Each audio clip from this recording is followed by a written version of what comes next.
everyone, introduce myself. My name is Nila Gedeantriase, absent number 26, from class 11 RPL1.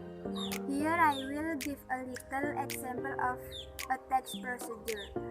Here I will practice how to make eggs, milk coffee. Tools and ingredients: 1 sachet of coffee, 1 sachet of milk, a few granular sugar, tablespoon, ice, 1 glass of warm water. Steps: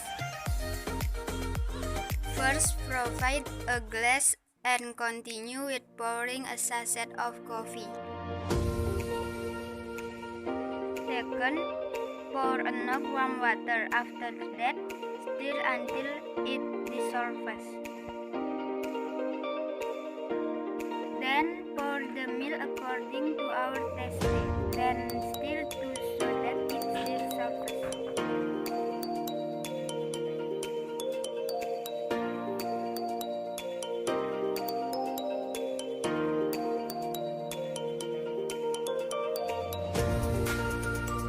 And if there is not enough cool water, add enough cool water and stir again until it dissolves.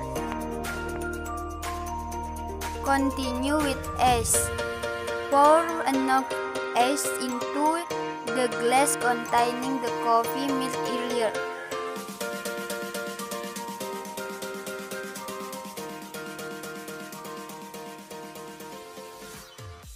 Final touch include straw and spoon. Drink ready to be served. That is an example of a procedural text material that I can demonstrate. Hopefully this is useful. That's all. Thank you.